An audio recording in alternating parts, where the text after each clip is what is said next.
Assalamualaikum warahmatullahi wabarakatuh.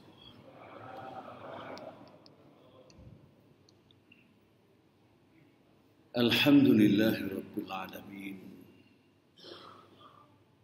Al-malikul haqqul mubin.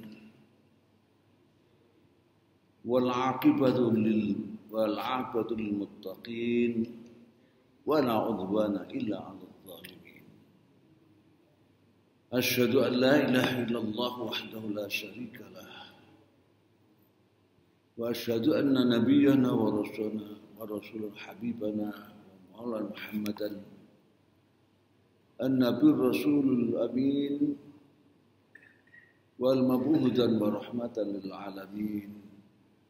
Allahumma shalli wa sallim wa barik alaihi wa ala alihi wa ashabihi wa tabi'ihi wa man ihtada biyadihi ila yaumiddin. Amma ba'du, subhanaka la ilma lana illa ma 'allamtana innaka antal alimul hakim. Nas'aluka Allahumma lana al-huda wat-tuqa wal-'afafa wal-ghina. Kama nas'aluka imanan kamilan wa yaqinan shadiqan wa qalban khashi'an wa lisanan dhakiran wa ilman nafi'an wa rizqan halalan thayyiban mubarakan wa tijaratan lan tabur ya alima ma fi sudur akhrijna minadh dhulumati ilal nur. Amin. Ma'asyiral muslimin, jamaah subuh yang dimuliakan oleh Allah Subhanahu wa taala. Mari senantiasa meningkatkan kualitas iman dan takwa kita kepada Allah SWT dan selalu mengingatnya dimanapun kita berada. Sebab sebenarnya kita tidak mungkin lepas dari Allah. Kita mau berjalan butuh kakinya dari Allah, butuh melihat matanya dari Allah, butuh tempat tinggal buminya Allah, butuh berlindung di bawah atap langit-langitnya. Kita makan dari Allah, minum dari Allah, dan juga yang kita rasakan 2 tahun yang lalu saya kira ternyata yang sangat vital dan berakhir fatal buat kita.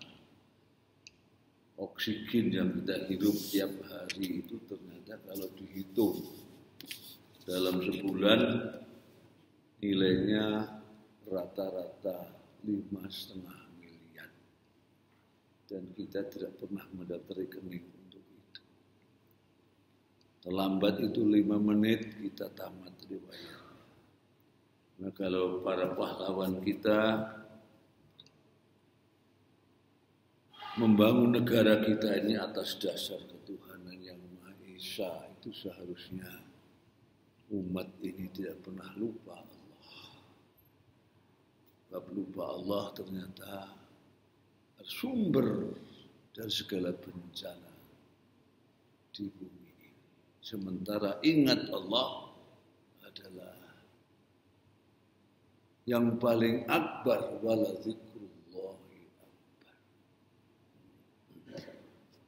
Sebab kalau kita tadi ingat tadi ternyata semua dari Allah, untuk kita gunakan apa? Tidak pantas kalau kita gunakan tidak sesuai dengan yang memberinya kepada kita semua.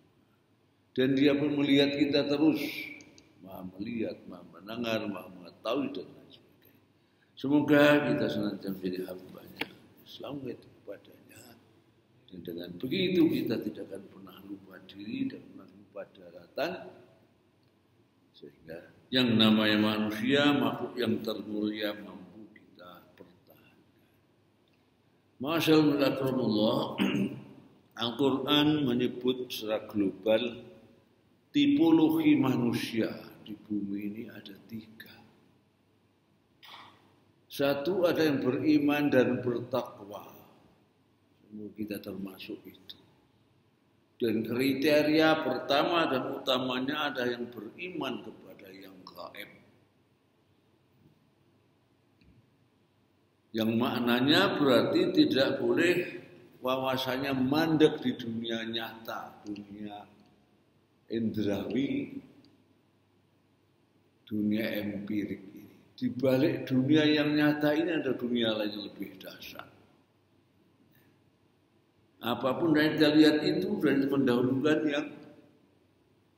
yang tidak tampak oleh indera maupun mata kita, bahkan akal kita yang gaib itu. Karena yang tahu tentang gaib hanya Allah dan Rasulnya, maka sumbernya hanya dari sana. Dan kita diberikan secara final. Tidak perlu kita survei, tidak perlu kita teliti, kita tinggal terima jadi. Di balik sholat yang nyata itu ternyata luar biasa. Di balik zakat, infak, sedekah luar biasa. Ya kita lihat secara indrawinya apa sih sholat itu? Gerakannya terbatas. Rugi nggak dapat apa-apa, tapi ternyata yang gaib itu mi'raj kita, audiens kita langsung di hadapan Allah Subhanahu wa Ta'ala.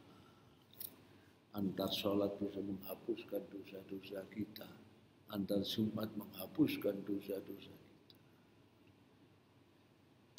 Zakat, infak, sedekah secara indrawi rugi.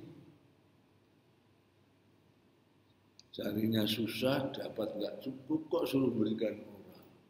Yang tidak tampak apa, kata Allah dan Rasulnya. Ternyata dalam infak itu menjauhkan kita segala bentuk bencana dan musibah. Menjauhkan kita dari penyakit, menyembuhkan penyakit, memudahkan sumber rezeki kita. Bahkan juga bisa membantai dari ancaman api. Itu contoh kalau kita melihatnya dari aspek yang gaib dulu, tapi sumbernya hanya dari Allah dan Rasul.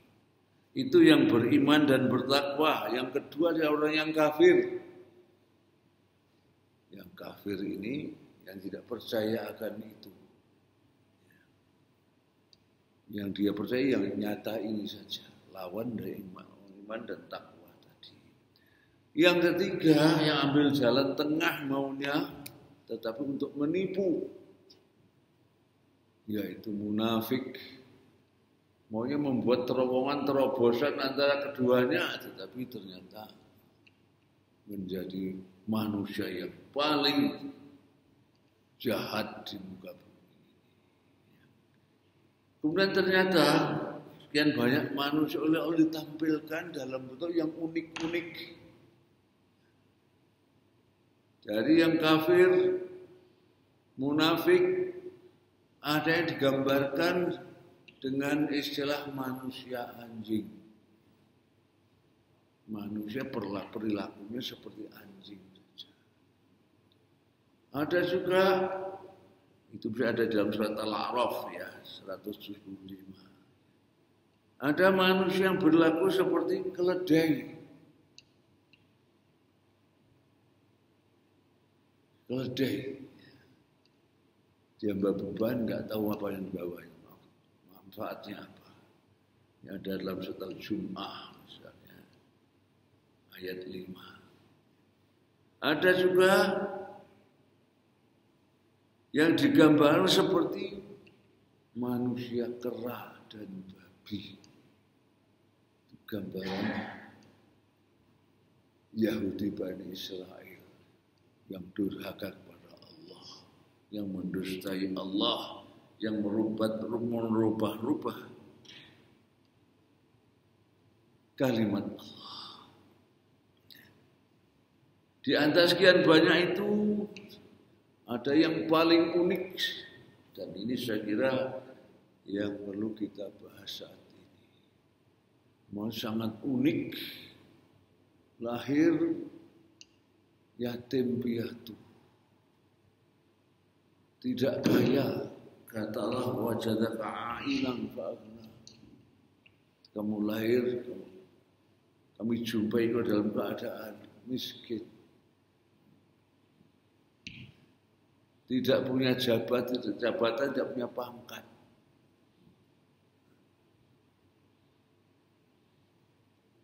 Lahir dalam keadaan buta huruf, tidak kenal baca dan tulis. Tetapi manusia satu ini yang sangat unik di antara orang beriman.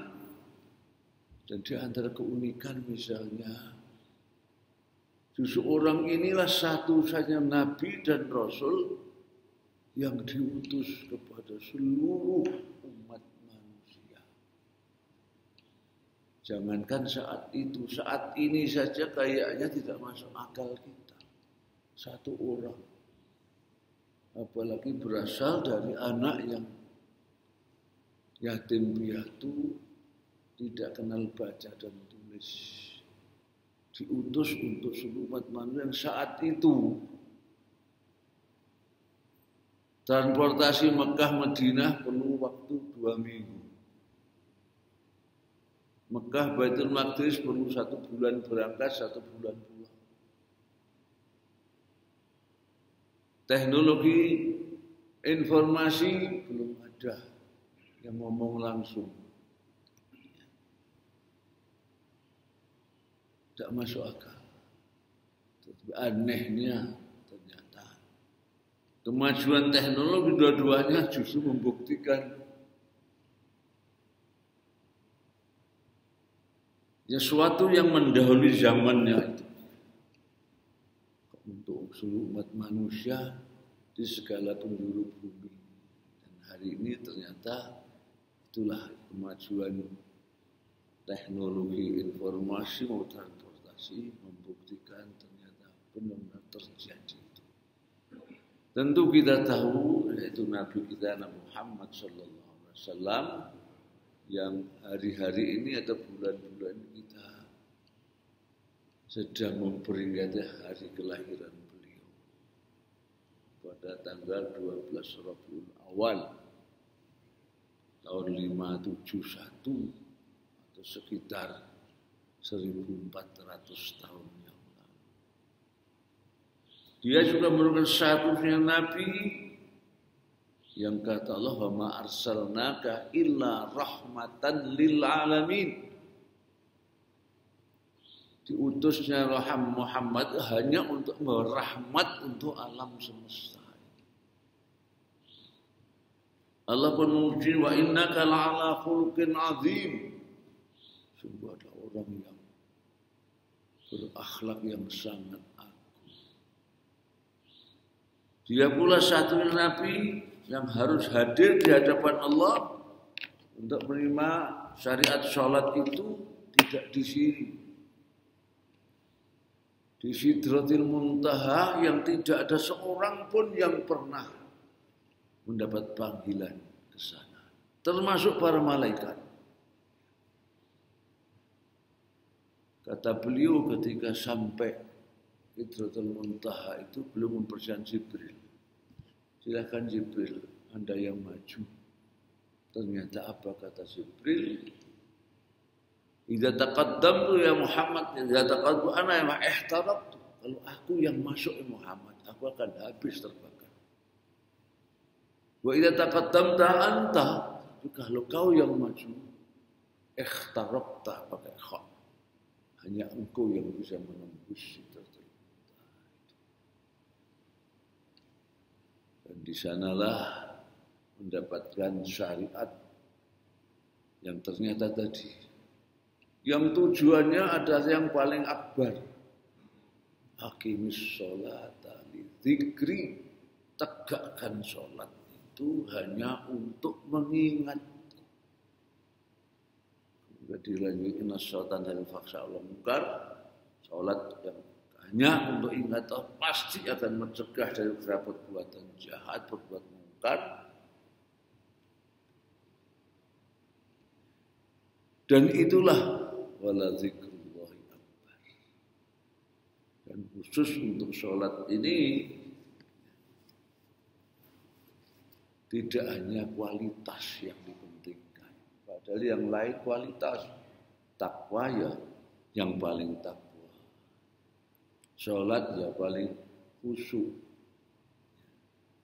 puasa tentu yang terbaik juga, amal perbuatan juga yang terbaik. Tapi khusus untuk ingat Allah yang terbaik dan juga ya sebanyak-banyaknya. Ya ayyuhalladzina amanu dzkurullaha dzikran katsiran, sebanyak-banyaknya, bukratan wa asilah, pagi dan petang, qiyaman wa qu'udan, waktu berdiri, waktu duduk, wa ala junubihim, waktu berbaring. Namun kualitas juga tidak. Kualitas juga tidak ditinggalkan. Bagaimana kualitasnya? Wadhkur rabbaka fi nafsika tadarruan wa khifatan wa dunal jahri minal qaul. Ingat-ingatlah, sebut-sebutlah nama Tuhanmu tadarruan, dengan penuh khusyuk, konsentrasi penuh, tunduk, wa khifatan, dengan rasa takut, wa dunal jahri minal qaul, tidak usah dengan suara yang keras. Kita terhindar dari sum'ah, dengan ujub maupun dengan riak.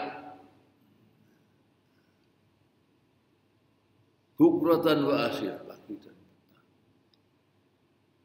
Itu ingat Allah, dan syariatnya pun syariatnya yang selalu kita ulang-ulang sholat itu. Syariat yang lain bisa setahun sekali. Puasa, zakat. Bahkan ada yang seumur hidup sekali haji. Tetapi sholat untuk ingat Allah bahkan tidak sehari sekali, tetapi 5 kali sehari. Tidak ada duanya, 5 kali sehari. Ya tadi karena kita kriteria pertama kita iman kepada yang gaib, maka setelah itu baru wa yuqimunas shalah, menegakkan sholat. Setelah sholat itu yang gaib saja seperti itu, kita beraudiensi langsung dengan Allah. Berikutnya wa mimma razaqnahum yunfiqun, ternyata dalam infak, zakat, sedekah, semuanya kebutuhan kita. Sholat kebutuhan kita, zakat, infak, sedekah kebutuhan kita, haji kebutuhan kita, puasa kebutuhan kita. Ya kalau kita bisa melihat seperti itu, maka semuanya itu bukan beban. Kita butuh. Maksudnya kalau itulah kriteria utama dan terutama orang yang beriman. Dan satu manusia yang unik ini, Nabi Muhammad SAW seperti itu tadi. Kriteria lain misalnya Allah memberikan contoh kepada kita, yaitu apa? Bukan hanya Allah, bahkan para malaikat. Innallaha wa malaikatahu yusholluna 'alan nabi. Sungguh Allah dan para malaikatnya semuanya bersolawat kepada Nabi kita itu, Nabi Muhammad SAW.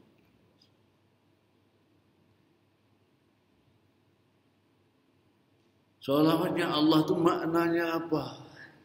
Tentu berbeda salawat malaikat, berbeda salawat kita. Salawat Allah kepada Muhammad pasti akan menganugerahkan kepadanya ampunan, derajat yang paling tinggi dunia sampai akhirat.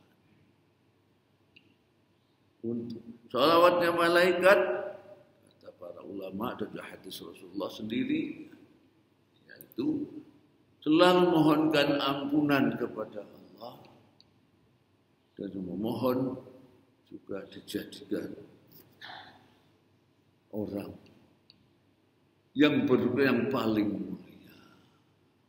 Sementara kita juga begitu, semohon pada Allah agar ampunan selalu diberikan kepadanya, ditempatkannya di derajat yang paling tinggi, yang paling mulia dunia sampai akhirat.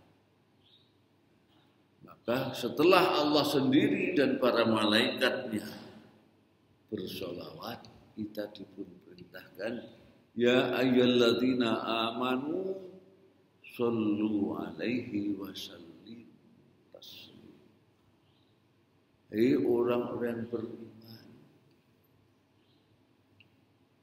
Setelah itu dan semacam itu, bersalat kalian kepada Nabi. Ini sebenarnya Allah dan malaikat selalu bersalawat. Masyaallah, inilah manusia yang disebutkan manusia yang super unik, super. Tidak ada manusia yang semacam itu, dan hari ini ternyata di antara tokoh Barat pun kalau mau jujur harus mengakui bahwa dialah manusia pemimpin dunia yang paling berpengaruh. Bahkan ada yang menyatakan seandainya dia itu lahir saat ini, memimpin dunia, pasti dunia tidak seperti yang sekarang ini. Manusia yang lupa Allah, kata Allah, pasti akan menjadikan lupa pada dirinya. Ya ayyuhalladzina amanu dalam surat Al-Hasyr itu. Hei orang yang beriman, la takunu kalladzina nasullah. Jangan sekali-kali kalian menjadi seperti orang yang lupa. Orang yang lupa. Sebab kalau itu terjadi, fa'angsahum anfusahum, kata Allah, Allah pasti akan menjadikan manusia itu lupa pada dirinya sendiri. Jadi lupa Allah berakibat pada lupa diri. Dan kalau sudah lupa diri tentu berkembang lupa daratan. Dan kalau seperti itu, maka meskipun asal mula menciptakan makhluk yang termulia dan dimuliakan, dipilihnya sebagai khalifahnya di muka bumi, walaqad karramna bani Adam, kata Allah dalam Al-Isra, sungguh telah kami muliakan anak Adam. Wa faddalnahum alim wa rizqan thayyibat, kami dengan rezeki dan sumber rezeki yang baik. Wa faddalnahum, dan kami istimewakan, kami muliakan di atas makhluk lain, di atas makhluk yang lain. Tafdhila, semulia-mulianya. Bisa jadi kalau lupa Allah tadi, summa radatnahu asfala safilin, kemudian justru kami jungkir balikkan dari makhluk yang paling hina dan terhinakan. Sehingga nama manusia tinggal nama, tapi perilakunya tadi bisa tadi. Ada manusia anjing, ada manusia babi, ada manusia kera, ada manusia keledai, dan lain sebagainya. Ya. Sementara ini manusia yang paling mulia dan dimuliakan oleh Allah Subhanahu wa Ta'ala. Ya. Sampai Allah menyebutnya di dalam akhir surat At-Taubah 128 kalau enggak hilaf. A'udzubillahi minasyaitonir rajim, laqad ja'akum. Wallahi sungguh pasti telah datang kepada kalian Rasulun, seorang Rasul. Min anfusikum, yang dari jenismu sendiri. Bukan dari jenis lain. Jadi sama-sama manusia biasa yang asal mula beriahnya dari tanah, tetapi dipilih oleh Allah dan ciptakan di surga, kemudian dipilihnya untuk menjadi khalifah, wakilnya di bumi. Jadi sama sebenarnya. Namun demikian asal mula beriahnya lah dari suatu yang hina, kata Allah. Min turab, dari debu. Debu campur dengan air menjadi tin. di tanah liat ataupun lumpur. Tanah liat terendam dalam air menjadi hamak namanya menurut Al-Quran, tanah yang berbau khas. Dari saya dibentuk menjadi manusia, dikeringkan menjadi sol-sol, tembikar. Dari situlah ditiupkan ruh Allah, baru hidup. Bisa bergerak, bisa berkembang. Generasi kedua, ibu kita Hawa, dari tanah yang berproses menjadi manusia, ternyata menurut hadis Rasulullah dan juga ternyata kitab terdahulu meskipun tinggal sisa juga mengaku itu. Ibu kita Hawa ternyata hanya dari tulang rusuknya nenek moyang kita ada. Yang tiang rusuk pasti bengkok, tidak ada yang lurus. Dan itulah katanya watak dasar seorang wanita. Kewajiban kita untuk meluruskan. Tapi kita luruskan dengan keras, akan patah. Sehingga tidak ajari meluruskannya harus dengan cara yang lembut, dengan cara yang santun. Baru generasi ketiga, ini mimma'im mahin. Ma'un mahin asal maknanya adalah tetes air yang hina. Jadilah manusia ini. Kemudian karena kita berasal dari dua unsur pokok, satu dari tanah tadi, yang satu dari ruh. Ruhnya ini penentunya. Tanpa ruh gak bisa hidup.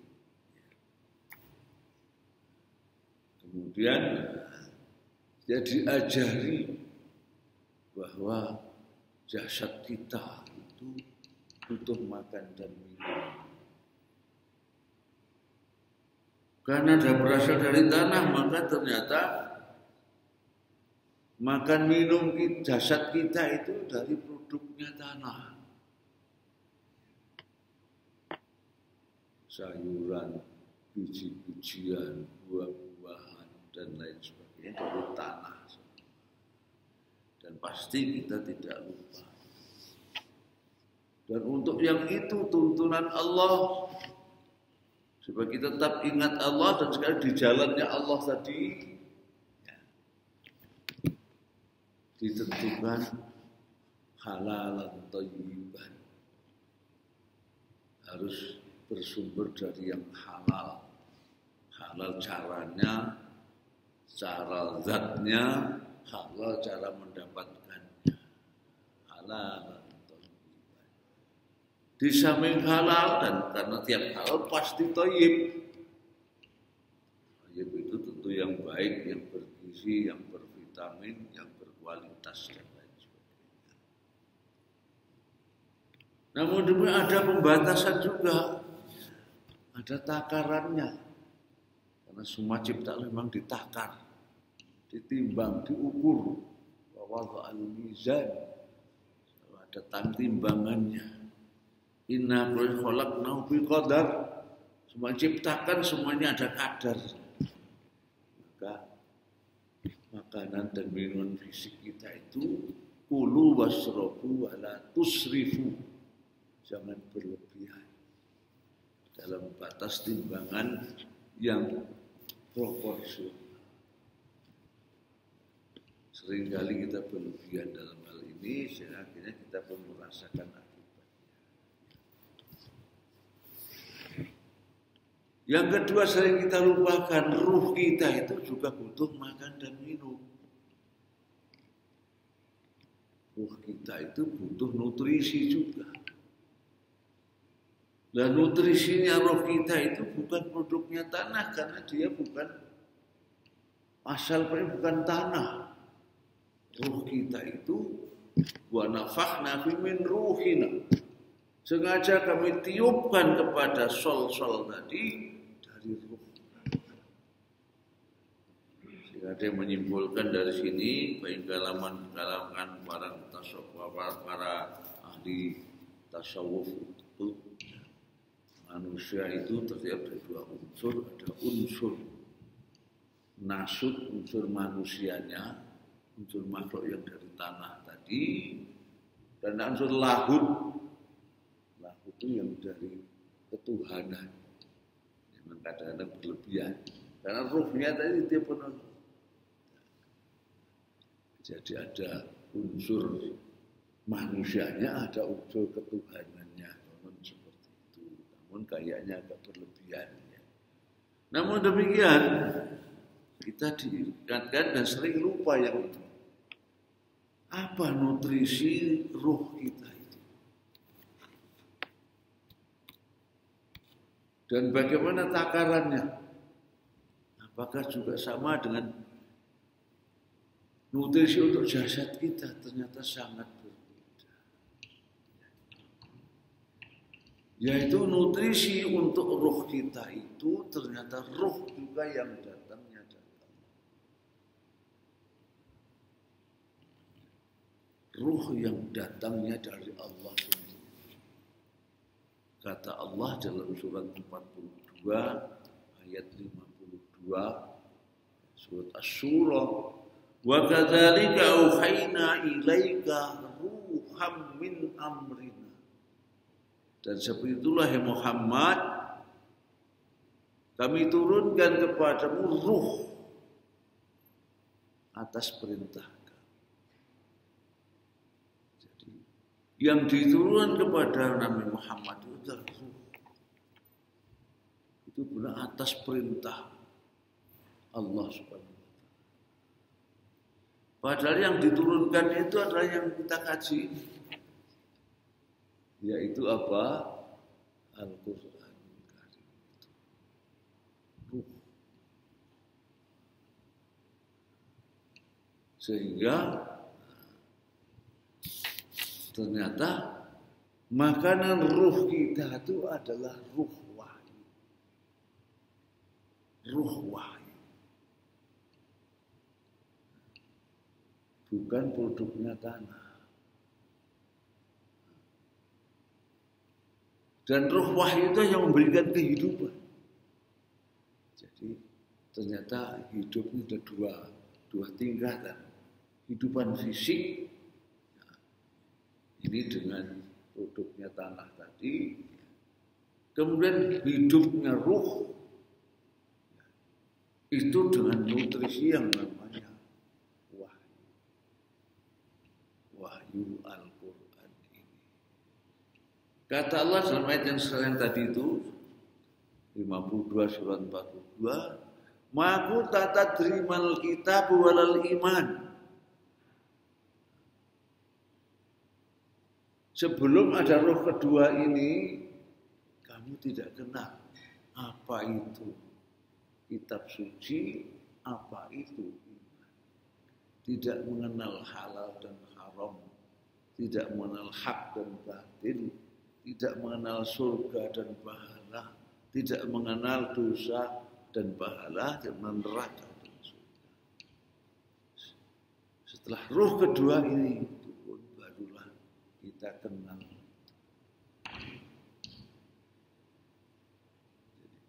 Kuntatmal kita balal iman. Kemudian oleh Allah walakin jalmulan, di samping sebagai nutrisi ruh kita oleh Allah itu difungsi sebagai nur. Nur itu cahaya. Cahaya. Tentu cahaya kehidupan. Kita meskipun punya mata kita itu lebih lemah dari mata binatang. Mata tanpa cahaya kita bisa lihat. Karena binatang tanpa cahaya pun bisa lihat.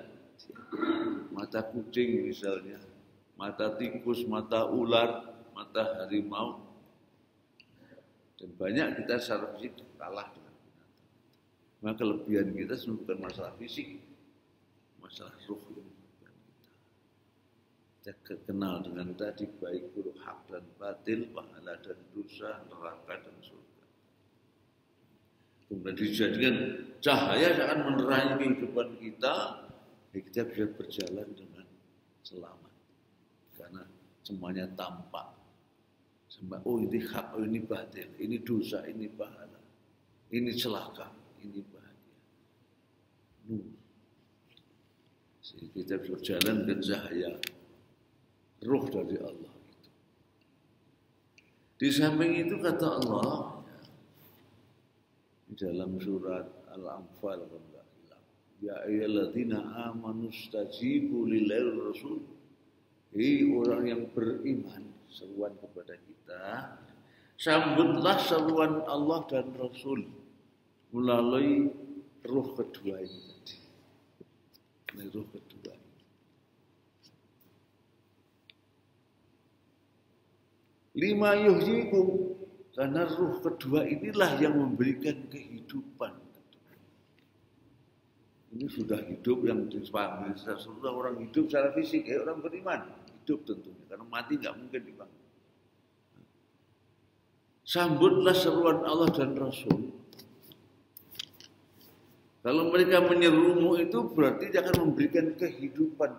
Lima yuhyikum. Jadi ternyata seruan Allah itu memberikan kehidupan, kita yang sudah hidup diberi kehidupan. Sehingga maknanya apa itu? Maknanya adalah hidup yang kenal hak dan batil, kenal dengan dosa dan pahala, selalu kenal dan ingat Allah tadi. Jadi ruh yang memberikan kualitas kepada kehidupan kita. Tanpa ruh kedua ini belum berkualitas, hanya hidup fisik saja.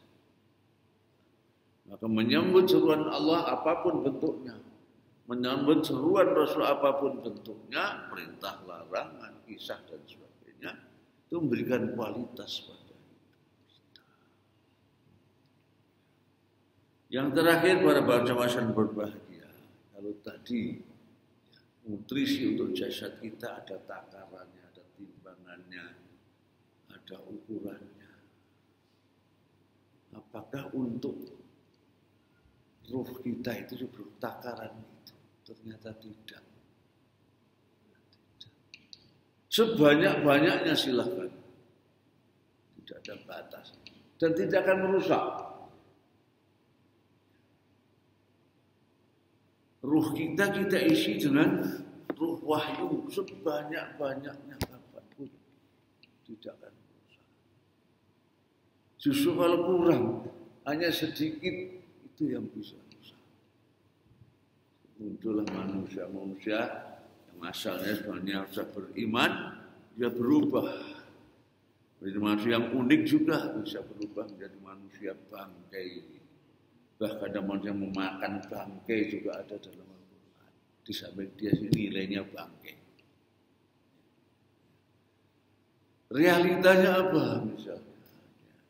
Mungkin menurut teori pendidikan, anak kecil kok disuruh menghafal Al-Quran. Bukan hanya hafal, bahkan juga dicekoi lah bahasa Jawanya. Cekoi dengan maknanya dan lain sebagainya. Untuk teori pendidikan, itu pemaksaan, pemerkosaan pada anak. Tapi ternyata yang tidak terbukti. Bapak Ibu, saya kira kita pernah mengikuti Hafid Indonesia itu yang namanya Najah, yang dari Lombok, yang fisiknya tidak sempurna, di atas kursi roda, tapi Al-Quran hafal. Dan saya sampai sekarang ternyata tidak kenal baca dan tulis itu, hanya mengenai hafalan dalam kondisi fisik yang tidak sempurna. Tapi bagaimana, apa rusak fisiknya? Tidak. Apa pikirannya rusak dengan beban Al-Quran sekian banyak, sekarang hadis juga dihafal. Ada hafid juga yang 4,5 tahun dari Bangka Belitung yang dapat juara internasional di Mesir. Juga tidak rusak. Justru manusia yang yang luar biasa itu. Tentu akhlaknya, kalau Rasulullah dipuji Allah, akhlak yang agung dan uniknya dalam ayat yang saya baca yang pertama kali tadi, atau bahasa itu laqad ja'akum rasulun min anfusikum azizun alaihi ma anittum. Dia sangat empati kepada umatnya. Berat baginya penderitaan kita. Harisun alaikum, berusaha keras untuk menyelamatkan kita semua. Bil mukminin, ini penutupnya ini yang aneh. Terhadap yang beriman, Raufur Rahim. Rauf itu adalah sifat Allah. Rahim sifat Allah. Tapi Allah sendiri menamai Nabi kita Muhammad, seorang anak yatim, anak yang buta kenal baca tulis tadi, Rauf dan Rahim. Sama dengan sifatnya Allah. Termasuk Asma' Husna kan itu.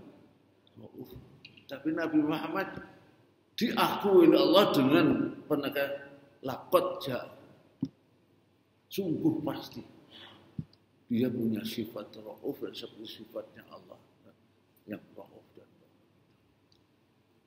Hanya beliau yang mendapatkan itu. Sehingga berbahagialah kita menjadi umat beliau pembawa rahmat tadi. Yang inti rahmat ya saya singkat saja. Rahmatnya untuk kita manusia khususnya, kita umatnya ini dibebaskan dari azab dunia. Azab dunia tidak akan diazab di dunia, hanya ditunda saja. Meskipun kita melanggar ketetapan. Contoh misalnya hari ini yang namanya takaran kita langgar. Yang namanya LGBT kita langgar. Dulu umatnya itu hanya homoseksual, azab habis, tidak yang tersisa. Umatnya Nabi Syuaib hanya takaran timbangan ukuran. Kita langgar juga, takaran timbangan ukuran apapun kita langgar. Termasuk takarannya pengadilan, kita langgar. Tidak diazab. Tapi kalau azab turun habis, tidak ada yang tersisa. Yang turun hanyalah musibah. Musibah itu peringatan dari Allah. Dan kalau itu kita pahami seperti itu peringatan dari Allah, kemudian kita introspeksi, justru musibah itu menghapuskan dosa kita, rahmatnya dan Muhammad SAW. Kok meninggal, dosanya diampuni, matinya mati syahid. Ini rahmat Nabi Muhammad SAW untuk umatnya semacam itu, untuk manusia sebelumnya makhluk yang lain juga. Maka sekali lagi ya, berbahagialah kita, bersyukur terus kepada Allah.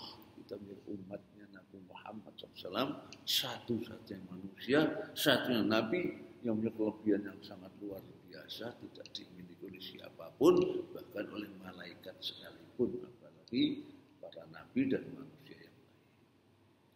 Masyaallah, inilah kajian saya pagi hari ini. Saya ambilkan beberapa ayat yang terpisah-pisah, tapi intinya adalah ayat-ayat yang menyebutkan keistimewaan, kemuliaan khas Muhammad SAW, pembawa rahmat untuk siapapun, bahkan untuk apapun di alam semesta ini.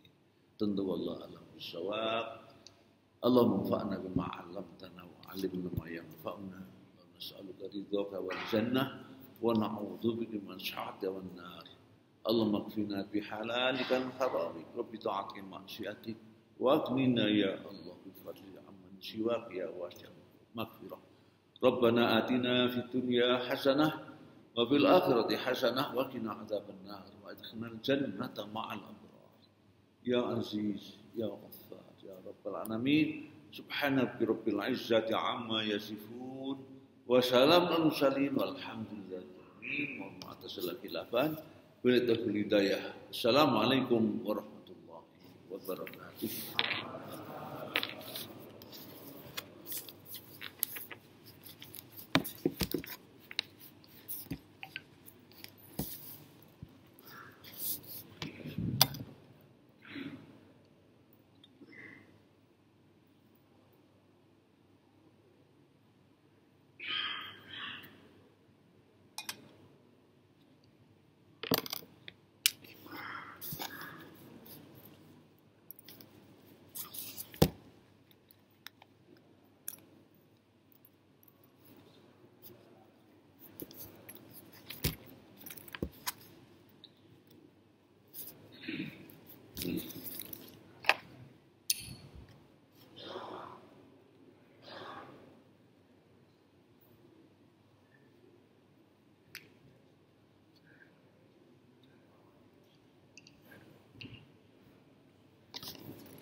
Amit.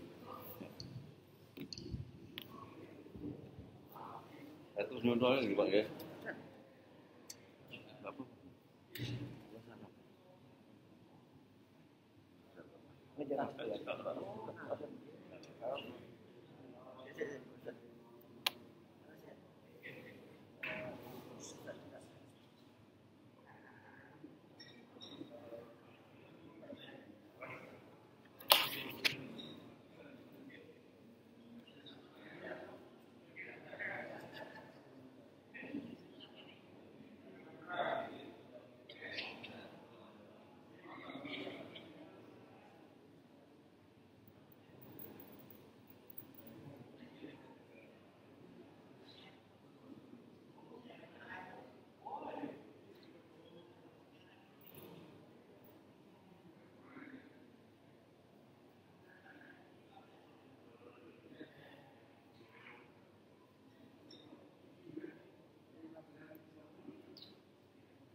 Kenapa masuk?